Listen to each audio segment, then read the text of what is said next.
नमस्कार दोस्तों। Last class में हमने पढ़ा था कि किस तरीके से भारत के संविधान की जिस समय नींव रखी गई 1946 में, और उसके बाद जब भारत का संविधान बन करके तैयार हुआ तो उस समय क्या क्या चीज़ें भारत के संविधान में थी।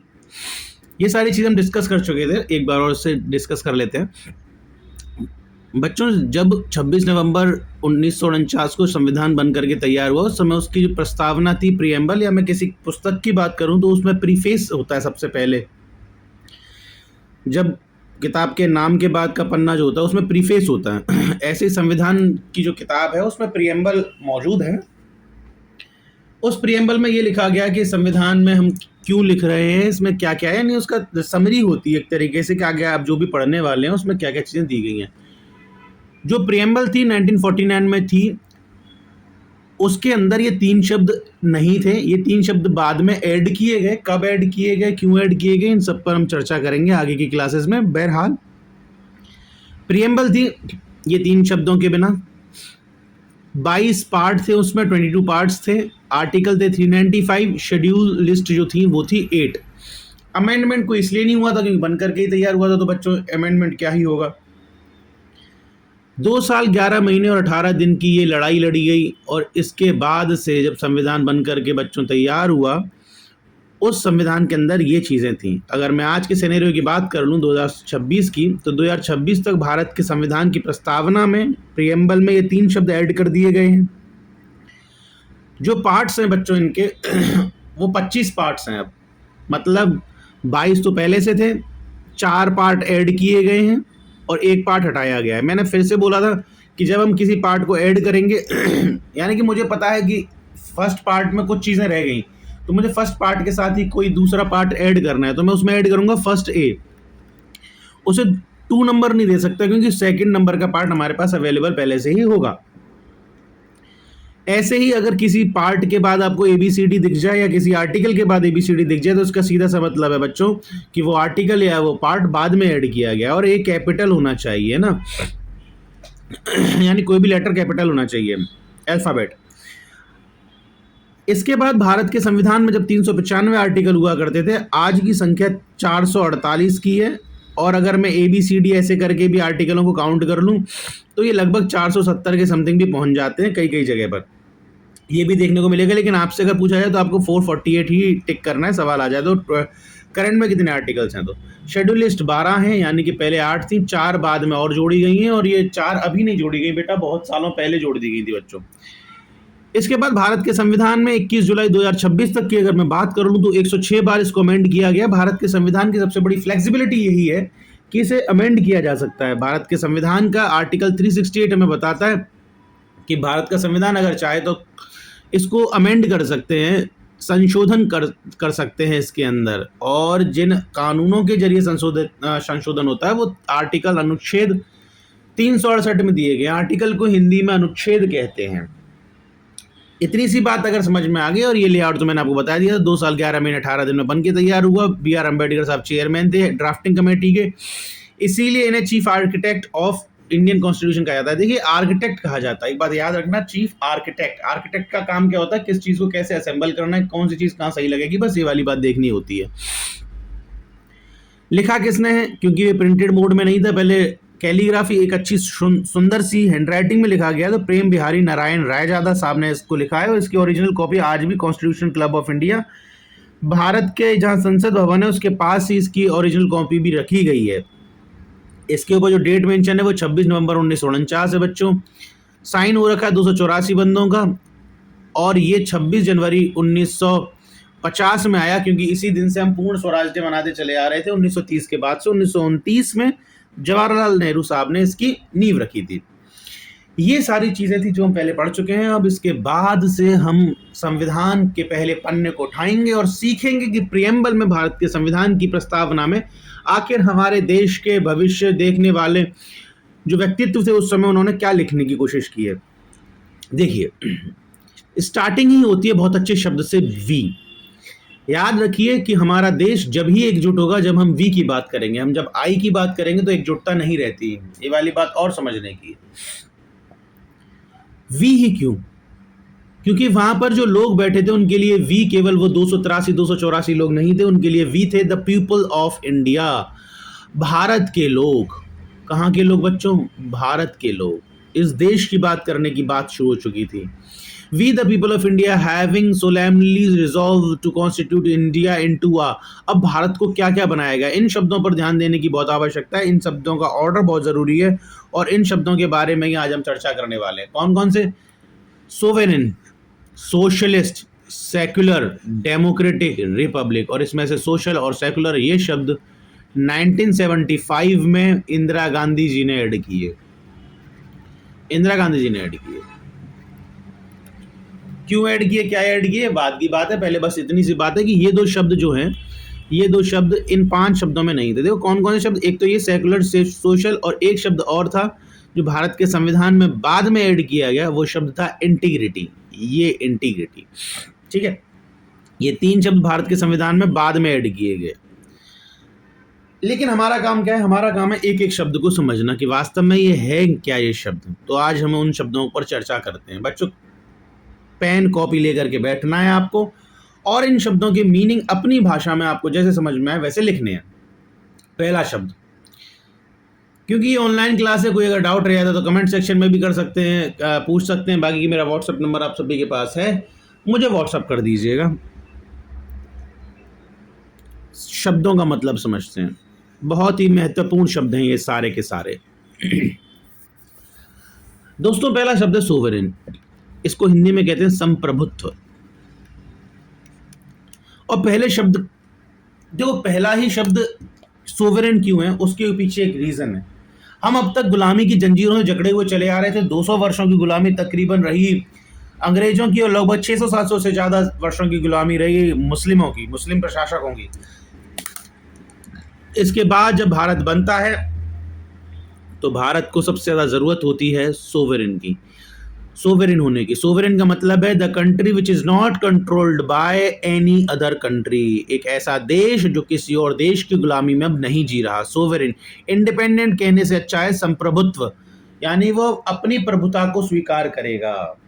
अब हमारा अपना होगा सब कुछ, अब हम किसी भी देश की गुलामी बर्दाश्त नहीं करेंगे। That is sovereign.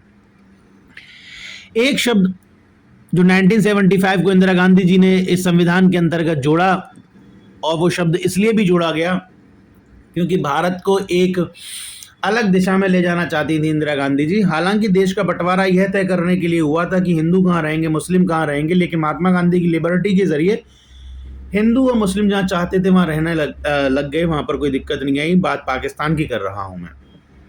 Sovereign, संप्रभुत्व। Socialist, समाजवाद। ये सोशलिस्ट का मतलब होता है समाजवाद। किसी भी शब्द के पीछे वाद शब्द जुड़ जाए तो उसका मतलब है वो एक विचारधारा को शो कर रहा है। एक विचारधारा होती है पूंजीवाद। ये पूंजीवाद विचारधारा होती है जहां पर पैसों की बात होती है, जहां पर मनी की बात होती है, जहां पूंजी की बात होती है। जहां पूंजी की बात होती है वो पूंजीवाद, यानी कि वहां पर अंबानी अडानी की बात होगी। समाजवाद, यहाँ पर सामाजिक लोगों की बात होगी, सोशलिस्ट लोगों की बात होगी। एक ऐसी विचारधारा जो समाज को, जो सोसाइटी को टॉप पर रखे। एक ऐसी विचारधारा जो पैसों को टॉप पर रखे, दैट इज पूंजीवाद, जिसे हिंदी में कहते हैं कैपिटलिस्ट, पूंजीवाद। तो एक ऐसी विचारधारा, एक ऐसे शब्द को जोड़ा गया जो समाज को एकजुट लेकर के चले। इसके बाद अगला शब्द जोड़ दिया गया इंदिरा गांधी ने, सेक्युलर। ये याद रखिएगा, ये भारत के संविधान के मूल स्ट्रक्चर में, बेसिक स्ट्रक्चर में ऐड था ही नहीं। प्रेम्बल जिस समय 1949 में बन करके तैयार हुई, उस समय सेक्युलर शब्द उसके अंदर था ही नहीं। सेक्युलर शब्द को बाद में ऐड किया गया। बच्चों ये सेक्युलर शब्द का मतलब होता है असहिष्णु, यानी कि सहिष्णु, यानी कि मैं आपको एक बात बता दूं, एक ऐसा व्यक्ति जो हर धर्म को माने, ऑल रिलीजन। जब मैं बात करता हूं एक व्यक्ति सेकुलर है तो इसका मतलब है वो व्यक्ति सभी धर्मों का आदर करता है, सभी धर्मों को मानता है। और जब मैं बात करता हूं एक देश सेकुलर है, इसका मतलब है वो देश सभी धर्मों को, सभी पंथों को तरजीह देता है, मानता है उन्हें। तो सेकुलर इस शब्द को जोड़ा गया। तो सोवरेन सीख गए, किसी देश की गुलामी नहीं है हमारे ऊपर। सोशलिस्ट सीख गए कि हम सभी सामाजिक सोसाइटी को रेस्पेक्ट करेंगे, सोसाइटी टॉप पर है। सेकुलर सीख गए हमारे लिए सभी धर्म बराबर हैं। ये हमसे मतलब देश से है। क्यों? क्योंकि हम देश के ही हैं। क्यों? क्योंकि we the people of India की बात हो रही है। इसके बाद शब्द आता है डेमोक्रेटिक, और डेमोक्रेटी से तो आप सभी भली भांति परिचित हैं। To the people, for the people, by the people, ये डेफिनेशन तो बेसिक्स ये सबको बताई जाती है। डेमोक्रेसी, डेमो माने पीपल, क्रेसी माने हुकूमत करना, शासन करना, प्रशासन करना। तो याद रखिए एक ऐसी गवर्नमेंट, एक ऐसी सरकार जो लोगों के द्वारा चुनी जाती है, लोगों पर हुकूमत करती है और लोगों के लिए हुकूमत करती है। डेमोक्रेसी, यहाँ जिन लोगों ने ये सरकार चुनी है, अगर वो चाहें तो वो सरकार को हटा भी सकते हैं, वो चाहें तो सरकार को एक अच्छे स्तर पर भी ले जा सकते हैं, वो चाहें तो कुछ भी कर सकते हैं। That is democratic. और अब अगली बात है रिपब्लिक की। ये रिपब्लिक वही है जिसकी वजह से हम रिपब्लिक डे मनाते हैं, यानी गणतंत्र, यानी कि हमारा खुद का एक संविधान है, हम लोगों का एक समूह है, एकजुट होकर के रह रहे हैं और हमें एक विशेष संविधान के जरिए अपने लोगों पर हुकूमत, हुकूमत तो एक गलत शब्द है, हम अपना शासन खुद से चलाएंगे, ऐसे समझो। ठीक है बच्चों, तो कुल मिलाकर के ये जो गणतंत्र शब्द है उसका मतलब होता है हमारा एक लीडर होगा, हमारा एक मुखिया होगा, वो मुखिया हम ही चुनेंगे और वो मुखिया हम पर ही शासन करेगा। रिपब्लिक का मतलब ये गणतंत्र, लोगों का तंत्र है ये। डेमोक्रेटिक का मतलब क्या है? To the people, by the people, for the people. और ये जो सरकार बनेगी इसका एक मुखिया होगा, इसी बात कहता है रिपब्लिक, गणतंत्र। ये 5 शब्द इसी फॉर्मेट में हमें याद करने होते हैं: sovereign, socialist, secular, democratic and Republic. ये संविधान की मूल भाषा है, ये संविधान की मूल आत्मा है। It is the prior soul of the preamble and constitution also. अब देखिए, तो हम क्या कर रहे हैं, हम अब सबने क्या किया जरा देख लेते हैं। एक बार हमने क्या पढ़ा? We the people of India having solemnly resolve the to constitute India into, हम भारत को ये 5 चीज़ें बनाएंगे, यानी हम भारत को संप्रभुत्व बनाएंगे, हम सोशलिस्ट बनाएंगे, सेकुलर बनाएंगे, डेमोक्रेटिक बनाएंगे और रिपब्लिक बनाएंगे। यानी प्रियम्बल में सीधी सी बात आ गई कि हम कॉन्स्टिट्यूशन ऐसा बनाने वाले हैं जहाँ सभी धर्मों की चर्चा होगी, जहाँ समाज की चर्चा होगी, जो किसी देश पर हुकूमत नहीं करेगा, खुद का देश होगा, जो लोकतंत्र में जितनी भी चीज़ें होती हैं उन सबको डिफाइन करेगा, जो रिपब्लिक से रिलेटेड चीज़ों को डिफाइन करेगा, हमारा देश का मुखिया कहाँ से, कैसे, क्यों चुना जाएगा, इन सब चीज़ों पर चर्चा होगी। और हम अपने देश के लोगों को क्या, किस लिए ये सब क्यों कर रहे हैं? And to secure to all citizens. अब यहाँ पर वी का मतलब चेंज होता है। अब यहाँ पर वी का मतलब आ जाता है उन लोगों के लिए जो लोग ये संविधान बना रहे हैं। हालांकि we the people of India में स्टार्टिंग में हम सभी लोगों की बात कर रहे हैं, लेकिन अब हम इस पॉइंट पर थोड़ा सा बदलेंगे और हम वी में अब बात करेंगे उन लोगों की जो लोग ये कुछ कहना चाह रहे हैं भारत की जनता से संविधान लिखने के बाद। क्या कहना चाह रहे हैं? We the people of India have solemnly resolve to constitute India into, हम भारत को ये बना रहे हैं। ये कौन कह रहा है? अब ये बात बदल गई, अब ये कह रहे हैं वो 284 मेंबर्स जिन्होंने दस्तखत किए हैं, 280-82 इस तरीके का कुछ नंबर था, जिन्होंने दस्तखत किए हैं भारत के संविधान पर बनने के बाद, वो अब ये वाली बात कह रहे हैं। क्या कह रहे हैं? कि हम भारत को ये सोवरेन बनाएंगे, सोशलिस्ट, सेकुलर, डेमोक्रेटिक, रिपब्लिक बनाएंगे। और ये ऐसा क्यों बनाएंगे? To secure all the citizens, हम सारे लोगों को जस्टिस दिलाने के लिए बनाएंगे। और जस्टिस ऐसी नहीं जनाब, जस्टिस ऐसी नहीं, जस्टिस को डिफाइन किया गया है। हम सोशल जस्टिस करेंगे लोगों के साथ, यानी सामाजिक रूप से कोई भेदभाव नहीं होगा।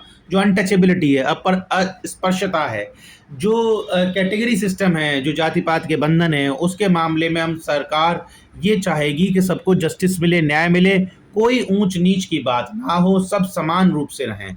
हम इकोनॉमिकल वेलफेयर की बात करेंगे। हम ऐसा नहीं करेंगे, सरकार के ये जो नुमाइंदे हैं जिन्होंने संविधान लिखा, वो कहना चाह रहे हैं कि हम जस्टिस देंगे। जस्टिस 3 तरीके की जस्टिस की बात भारत के संविधान के अंतर्गत हुई है: सोशल, इकोनॉमिक और पॉलिटिकल। याद रखिए, इकोनॉमिक की बात अगर मैं कर रहा हूं तो इकोनॉमिकल जस्टिस का मतलब है अगर कोई व्यक्ति आर्थिक रूप से, देखो कुछ बेसिक जो नेसेसिटीज़ हैं वो दी गई हैं भारत के संविधान में, कि अगर आपके पास पैसा नहीं है फिर भी आप शिक्षा ग्रहण कर सकते हैं, सरकारी विद्यालय हैं, आप स्वास्थ्य ग्रहण कर सकते हैं, सरकारी अस्पताल हैं, सरकारी ट्रांसपोर्ट भी हैं कुछ जो बहुत ही कम दामों पर चलते हैं।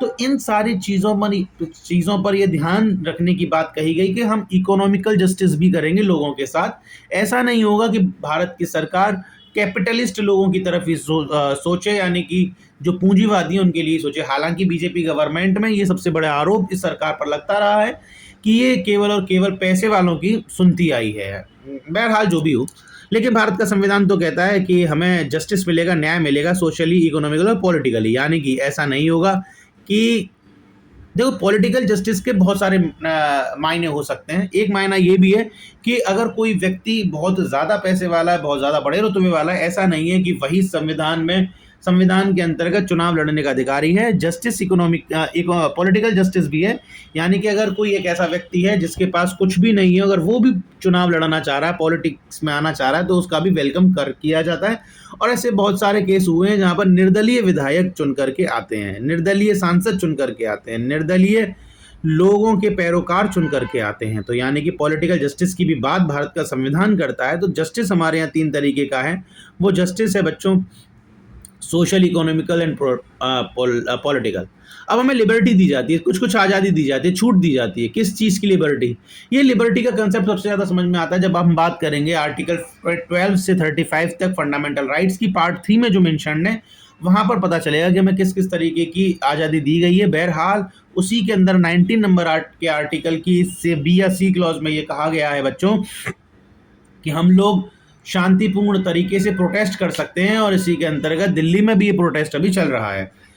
बहरहाल शांतिपूर्ण तरीके से प्रोटेस्ट तो कर सकते हैं, लेकिन हम भारत की देश की किसी प्रॉपर्टी को क्षति नहीं पहुंचाएंगे, देश की जो न्याय व्यवस्था है उसको कोई क्षति नहीं पहुंचाएंगे, कानून व्यवस्था को क्षति नहीं पहुंचाएंगे। अगर हम ऐसा करते हैं तो हमारा प्रोटेस्ट जो है वो पॉलिटिकली बाइज्ड कहा जाएगा, या फिर उसके मायने अलग हो जाएंगे। और यही कारण है कि भारत के अंदर जब भी आंदोलन होता है तो उससे जरा सी वो अगर उग्रता पकड़ता है या जरा सा पुलिस को डाउट होता है तो पुलिस तुरंत से लाठीचार्ज करके उस आंदोलन को बंद भी करवा सकती है, संशय की निगरानी में, संशय के मापदंडों पर। लेकिन हमें लिबर्टी मिली है किस किस की? थॉट की, हमें सोच सकते हैं, एक्सप्रेशन की। ये थॉट का मतलब स्पीच से भी रिलेटेड आ जाएगा, 19(1) की क्लॉज नंबर 1 है, ये आगे चर्चा करेंगे। ये थॉट से एक बात और बता दूं, अभी सीजेपी का एक प्रोटेस्टर है, कॉकरोच जनता पार्टी का, वो कह रहा है कि मैं प्रेमानंद जी को महाराज नहीं मानूंगा, और ये मेरा राइट टू स्पीक है, मैं कुछ भी बोल सकता हूँ, मेरा राइट टू थिंक है, यानी सोचने का भी अधिकार है, मैं कुछ भी सोच सकता हूँ, कुछ भी बोल सकता हूँ, और उसकी बात भी जायज़ है। वैसे वो अपने विचार किसी पर थोप नहीं सकता, लेकिन वो सोच कुछ भी सकता है, बोल कुछ भी सकता है, लेकिन हमें कई जगहों पर मर्यादा का भी पालन करता है। अगर राइट्स दिए जाते हैं तो ड्यूटीज़ की भी ज़रूरत पड़ती है, और भारत के संविधान में ड्यूटीज़ की भी ज़रूरत पड़ी, लेकिन वो ज़रूरत पड़ी बहुत समय के बाद। बहरहाल लिबर्टी की बात करते हैं। लिबर्टी है थॉट, विचारों की आज़ादी, एक्सप्रेशन, हम कोई भी चीज़ अपनी एक्सप्रेस कर सकते हैं। बिलीफ, मैं कुछ भी विश्वास रख सकता हूँ। फेथ, देखो बिलीफ और फेथ में अंतर है। फेथ आ जाता है ऐसी चीज़ों के बारे में जो शायद कई लोगों के माइंडों में एग्जिस्ट ही नहीं करती, लेकिन फिर भी। और वर्शिप, पूजा के अधिकार, यानी कि मैं चाहे भगवान को मानूं, अल्लाह को मानूं, क्रिश्चियन को मानूं, या फिर मैं किसी और धर्म पंथ के किसी विशेष नुमाइंदे को मानूं, ये मेरी खुद की चॉइस है। मैं किसी में भी विश्वास रखूं, किसी पॉलिटिकल पार्टी में विश्वास रखूं, या फिर मैं किसी भी संगठन में विश्वास रखूं, ये मेरी पर्सनल चॉइस है। ये लिबर्टी है, ये आज़ादी दी गई है भारत के अंदर। तो देखो, याद रखना बच्चों, हमारे संविधान के अंदर 3 तरीके की तो दी गई है जस्टिस, और 5 तरीके की दी गई है लिबर्टी। लिबर्टी 5 तरीके की कौन कौन सी है, मैं एक बार फिर से आपको रिवाइज करा दूं गाइज। थॉट, सोचने की, एक्सप्रेस करने की, मैं अपने विचारों को व्यक्त कर सकता हूं सोचने के बाद। बिलीफ की आज़ादी है, फेथ की आज़ादी है, और वर्शिप की आज़ादी है। इसके बाद भारत के संविधान में जो लोगों ने भारत का संविधान बनाया, उनकी नज़र गई कि भारत एकमात्र ऐसा देश नहीं है जहां हिंदू, मुस्लिम, या फिर मैं बात कहूं तो केवल और केवल अंग्रेजों से ही लड़ने की बात होती है। भारत का संविधान जो भारत का संविधान है वो भारत के लोगों की विडंबना समझता है, और इसीलिए भारत का संविधान यहाँ के लोगों के लिए इक्वलिटी की बात करता है। क्योंकि भारत के अंदर कई दशकों से, कई शताब्दियों से कुछ दलित लोगों के लिए, और ये दलित शब्द जैसा कोई शब्द एग्जिस्ट नहीं करता है। वैसे दलित का मतलब होता है किसी का शोषण करना। भारत के राष्ट्र में किसी का शोषण नहीं होता। हालांकि ये बात कई जगहों पर गलत सिद्ध हो जाती है जब कुछ तुच्छ मानसिकता के लोग बराबरी, इक्वलिटी के नाम पर बहुत सारी चीज़ें करने लगते हैं। जैसे कि मैं आपको एक बात बताऊँ, भारत के अंदर इक्वलिटी कितने तरीके की, स्टेटस की। अब वो स्टेटस कोई भी हो सकता है, वो स्टेटस पॉलिटिकल हो सकता है, वो स्टेटस सोशल हो सकता है, वो स्टेटस इकोनॉमिकल हो सकता है, कोई भी स्टेटस हो, हमें उसके अंदर इक्वलिटी स्टैब्लिश करनी पड़ेगी। और सोशल स्टेटस की अगर मैं बात करूँ तो ये तो सबसे ज़्यादा बड़ा प्रश्न चिन्ह है।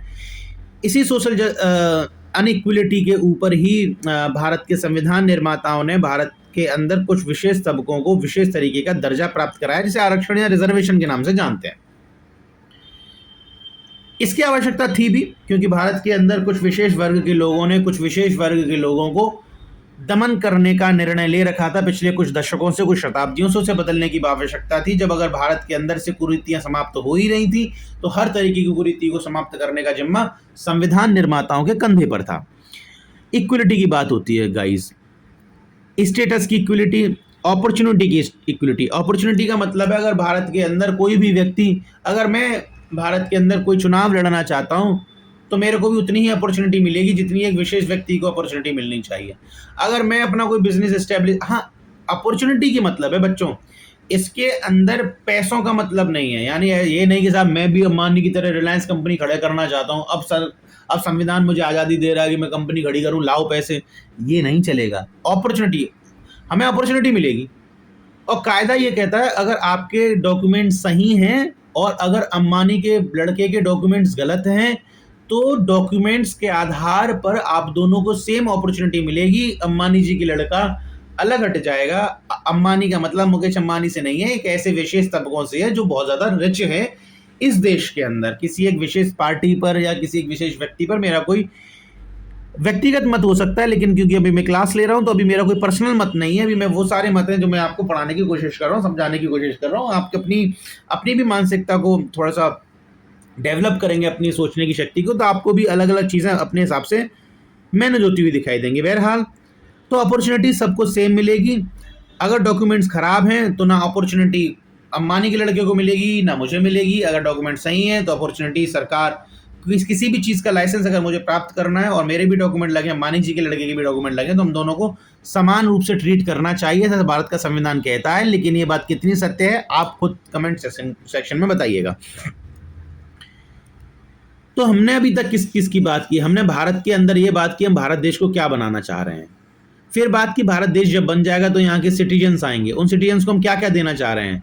हम जस्टिस देना चाह रहे हैं 3 तरीके का, सोशल, इकोनॉमिकल एंड पॉलिटिकल। हम लिबर्टी, आज़ादी देना चाह रहे हैं 5 तरीके की, thought, expression, belief, faith and worship की।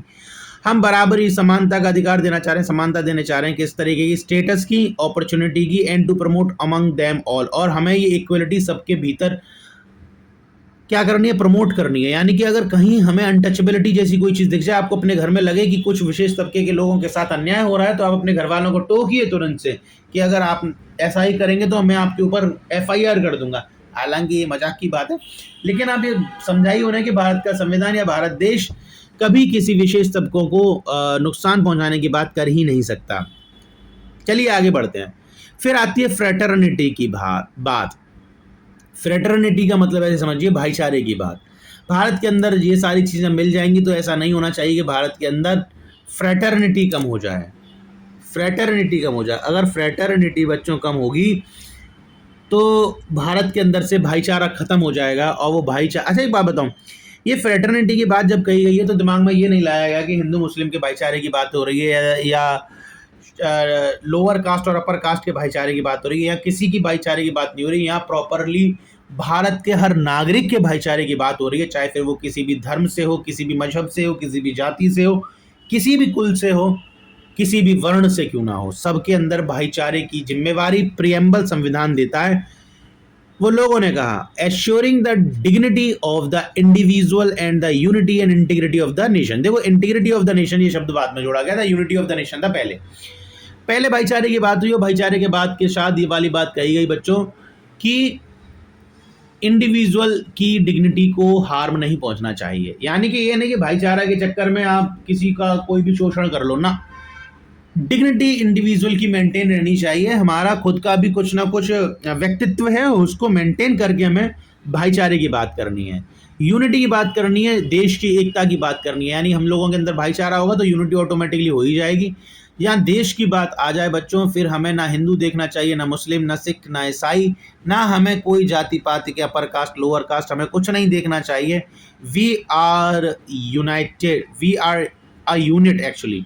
हम एक यूनिट की तरह रिएक्ट करने चाहिए जब कभी देश के ऊपर विपदा आती है। हालांकि कोविड वोविड जैसे पीरियड में अगर कुछ विशेष खराब लोगों को अगर मैं छोड़ दूं, मैं किसी कुछ लोगों की बात कर रहा हूँ, मैं किसी कम्युनिटी की या किसी कास्ट की बात नहीं कर रहा।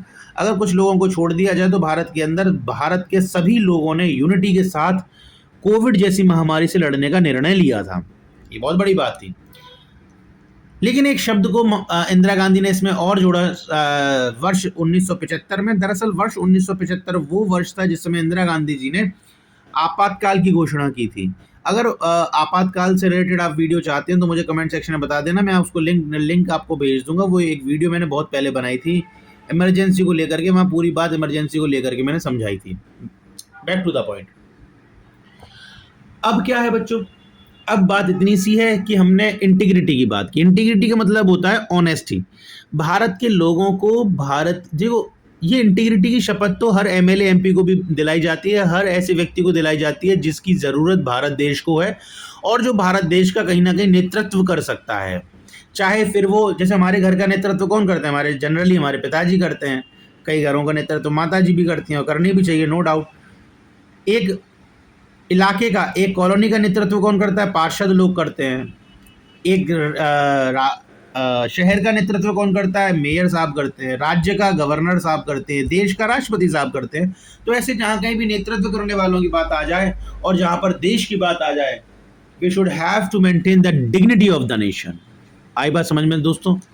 हमें देश की डिग्निटी को मेंटेन करके रखना ही पड़ेगा, रखना ही चाहिए। बारिश आ रही है गाइस, बहुत बढ़िया सी, मौसम मस्त हो रहा है, पढ़ाने में भी मजा आ रहा है। इसके बाद इन सब चीज़ों की चर्चा भारत के अंदर हुई है, तो अगर मैं बात कहूँ तो हमें याद आ जाना चाहिए कि भारत का संविधान हमें जस्टिस देता है 5 तरीके का। और ये भी हमने कहीं कहीं से उठाई है चीज़ें, ऐसा नहीं है ऐसा नहीं है। जस्टिस 3 तरीके का गाइस, कि ये चीज़ हमें मिल गई है कहीं से, या चीज़ हमने अलग अलग संविधानों से छांट करके लिखी हैं। जस्टिस के अलावा हमें मिलती है, जस्टिस के बाद क्या था, लिबर्टी। कितने तरीके की, 5 तरीके की। Social, economical, political justice, liberty, thought expression, belief, faith and worship. Liberty के बाद हमें और क्या मिलता है गाइस, हमें और भी कुछ मिलता है, इक्वलिटी। इक्वलिटी फिर से 3 तरीके की है, अपॉर्चुनिटीज की है, स्टेटस की है, और एक और है, देखो स्टेटस और अपॉर्चुनिटी 2 ही तरीके की मान लो वैसे बेसिकली, तीसरे में तो मैंने प्रमोट करना है। तो ये चीज़ याद रखना, इतने तरीके की चीज़ों के बारे में डिस्क्रिप्शन हमें प्रीएम्बल में ही दे दिया गया है। जरूरी था गाइज। हमारा एक देश जो गुलामी सहन करके आया है, आपको याद होगा 1773 में जिस समय एक कोर्ट बनाया गया, सुप्रीम कोर्ट पहला कलकत्ता का बनाया गया, एलिजा एमपी को उसका जज बनाया गया। तो सुप्रीम कोर्ट जस्टिस किस तरीके से दे रहा था भारत के लोगों को, जिसका खौफ आगे आने वाले कई दशकों तक रहा भारत के अंदर, उस खौफ को मिटाना था। इसलिए भारत को जस्टिस की ज़रूरत थी। भारत गुलामी की जंजीरों से जकड़ा हुआ था। कोई भी देश जब गुलामी की जंजीरों से जकड़ा होता है तो उसे आज़ादी की ज़रूरत होती है, लिबर्टी की ज़रूरत होती है। भारत को 5 तरीके की लिबर्टी दी गई। इक्वलिटी की बात की जाती है तो भारत के अंदर अनइक्वलिटी बहुत समय तक रही, तो अब इक्वलिटी की बात की गई तो भारत के अंदर 2 तरीके की इक्वलिटी दी गई, स्टेटस और अपॉर्चुनिटीज़ की। हालांकि इक्वलिटी और भी बहुत तरीके की दी जाएगी, राइट टू इक्वलिटी में जब हम बात करेंगे। लेकिन प्रियम्बल में एक खाका तैयार हो गया कि हम आगे इस पूरे संविधान के अंतर्गत किस तरीके से आगे बढ़ने वाले हैं। ये तो बात हो गई बच्चों प्रियम्बल की। इसके बाद हम इतना सब, ये अब हम कौन है, ये अब हम हैं कॉन्स्टिट्यूशनल असेंबली के वो सारे लोग जो संविधान बना रहे हैं। जब मैं बात कर रहा था we the people of India, तो इतने से फ्रेज में जो हम थे वो थे हम सभी लोग, जो हम भारत के लोग हैं, भारत के नागरिक हैं।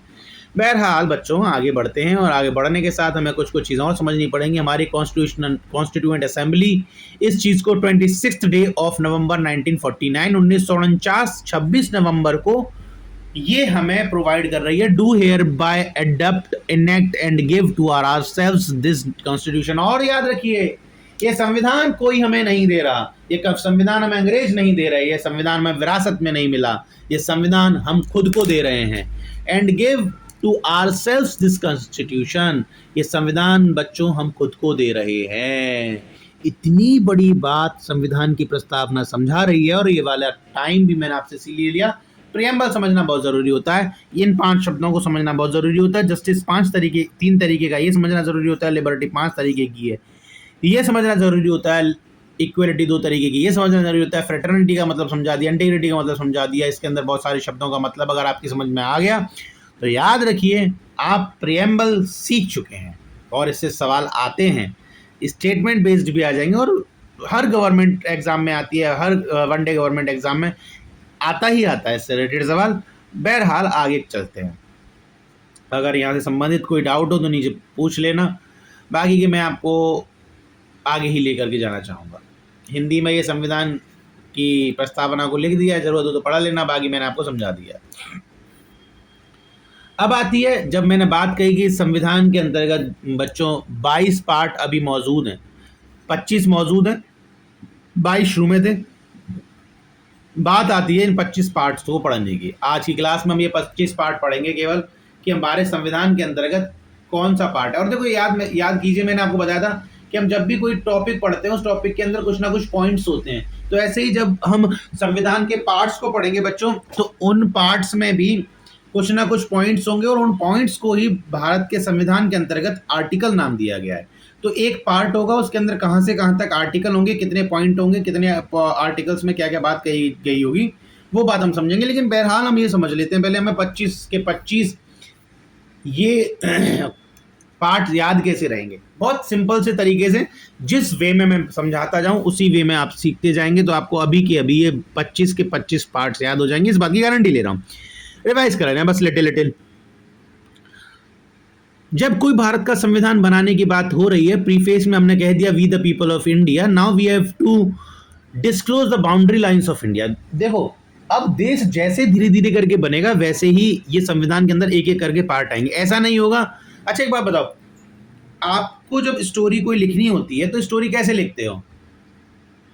ऐसे ही तो लिखते हो, एक गांव में एक राजा था, यहीं से तो शुरुआत करते हो।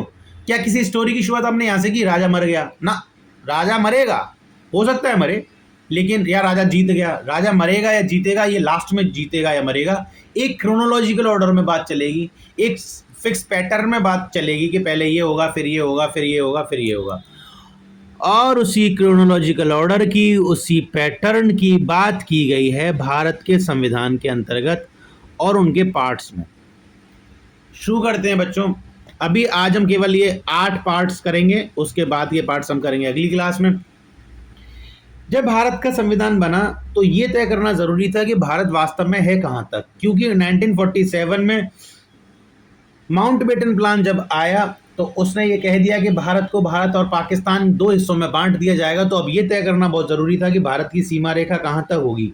तो सबसे पहले ही हमने भारत को जो पार्ट दिया है संविधान के अंतर्गत, जो उन लोगों ने पार्ट लिखा, वो लिखा था यूनियन एंड इट्स टेरिटरी, यानी भारत एक यूनियन और भारत की सीमा रेखाएं कहाँ तक होंगी। ये देखिए छोटे शब्दों में मैंने लिखा भी है, India as a union of states, formation of new states, यानी कि भारत के अंदर हमने ये तय करने की कोशिश की कि भारत की सीमा रेखाएं कहाँ तक होंगी। और फिर दूसरी बात, भारत का नाम क्या होगा। इंडिया दैट इज भारत करके अगर मैं कहूँ तो ज़्यादा बेहतर रहेगा। और भारत यूनियन ऑफ स्टेट्स है, यानी कि यहाँ पर यूनियन ऑफ स्टेट्स की बात कही गई है। और इसका हम डिटेलिंग तो बाद में पढ़ेंगे, बस एक बात याद रखिए, पार्ट 1 में ये लिखा गया है कि भारत की सीमा रेखाएं कहाँ तक होंगी, कौन कौन से स्टेट्स भारत के अंदर आएंगे, कौन कौन से राज्य भारत के अंदर आएंगे। हालांकि स्टेट की डेफिनेशन आर्टिकल नंबर 12 में जो दी गई है वो भी मैं बताऊंगा, लेकिन वो कुछ देर के बाद। बहरहाल पार्ट 1 में कहा गया है कि भारत की सीमा रेखा कहाँ तक होंगी, इसके अंदर कौन कौन से राज्य आएंगे, कौन कौन सी टेरिटरीज भारत के अंदर आएंगी और कौन कौन सी टेरिटरीज भारत से के अंदर अब नहीं रहेंगी, वो पाकिस्तान के अंदर चली जाएंगी। सारा डिस्क्रिप्शन पार्ट नंबर 1 में है। अब हमने एक देश तो खड़ा कर दिया, उसकी बाउंड्री लाइन खड़ी कर दी गाइस। अब हमें देश के अंदर क्या चाहिए? देखो, अगर देश बन जाता है तो उसके अंदर सबसे इंपॉर्टेंट है नागरिक चाहिए। हमने नागरिक बनाए। तो पार्ट 2 में हमने ये, पार्ट 1 में हमने ये कहा कि ये देश कैसे होगा, कहाँ तक होगा, इसकी बाउंड्री लाइन कहाँ कहाँ है। पार्ट 2 में हमने बात की कि इसके अंदर नागरिक कौन कौन होंगे, इसके अंदर लोग कौन कौन होंगे, तो हम किन किन को सिटीजनशिप दे सकते हैं, इन सब के ऊपर चर्चा हुई। अगर ये छोटे शब्द नहीं भी दिखाई दे रहे तो कोई बड़ी बात नहीं है गाइज। मेन काम हमारा इन 3 पार्ट से हो जाएगा। इसके बाद बात होती है बच्चों कि हमने लोग भी बैठा दिए, तो यानी कि लोग कौन-कौन होंगे ये वाला पार्ट 2 बताता है। पार्ट 1 ने क्या बताया, हमारा देश की सीमा रेखा कहाँ तक होगी, कौन-कौन से राज्य आएँगे। पार्ट 2 ने बताया कि हमारे देश में लोग कौन-कौन रह सकते हैं। पार्ट 3 बताता है कि फंडामेंटल राइट्स क्या होंगे, यानी कि हमारा देश के अंदर लोग तो बैठा दिए, अब हमारे देश जैसे पहले सीमा रेखा बनाई, उसी तरीके से फिर उसके अंदर राज्य कौन-कौन से आएँगे ये बता दिया, फिर हमने उसके अंदर लोग बैठा दिए। अब लोग आते ही सबसे पहला प्रश्न उनका ये रहा कि अब हम पर हमें कौन गुलाम बनाएगा। तो भारत के लोग ये सुनिश्चित करना चाह रहे थे, जो संविधान निर्माता हैं, कि अब आपको कोई गुलाम नहीं बनाएगा।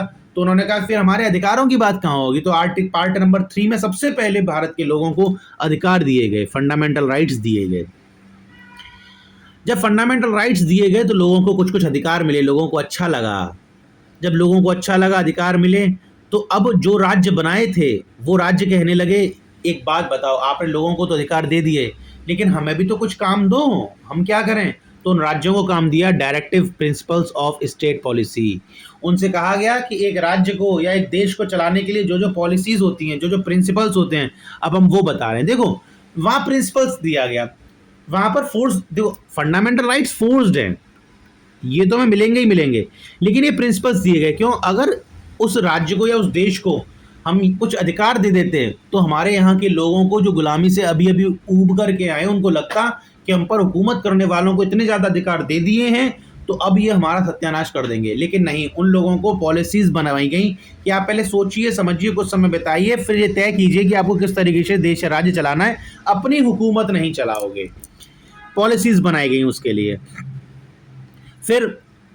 फिर बात आती है, पहले संविधान जिस समय बन करके तैयार हुआ था उसमें पार्ट 4 के बाद पार्ट 5 था सीधा, लेकिन 1976 में कुछ ऐसा हुआ जहां पर ये देखने की ज़रूरत पड़ गई कि भारत के अंदर जो लोगों को अधिकार मिला है। देखो बच्चों, अधिकार जब तक किसी काम का नहीं होता जब तक कि हमें अपने कर्तव्य ना पता हो। याद रखिएगा, अगर हमें अधिकार, जैसे मुझे अधिकार है पढ़ाने का, तो पढ़ाने का अधिकार मुझे चलो ठीक है मिल गया, लेकिन फिर मेरा ये भी कर्तव्य बन जाता है कि मैं एग्जाम्स रिलेटेड पढ़ाऊं, मैं आपको कुछ ऐसा ना पढ़ाऊं जो एग्जाम में नहीं आने वाला, या फिर मैं आपको कुछ ऐसा ना पढ़ाऊं जो देश विरोधी शक्तियों को मजबूती दे। तो ये मेरा कर्तव्य है। तो कोई भी अधिकार जब तक मैं कहूँ तो अच्छा नहीं साबित हो सकता जब तक कि उसके अंदर कर्तव्य ना आए। तो लगभग 25 साल तक भारत के लोगों ने खुले तौर पर फंडामेंटल राइट्स का उपभोग किया, उन्हें अपनाया, लेकिन एक लंबे अंतराल के बाद सन 1976 में ये तय हुआ कि भारत के अंदर केवल अधिकारों से काम नहीं चलेगा, हमारे लोगों को कुछ फंडामेंटल ड्यूटीज़ भी देनी पड़ेंगी।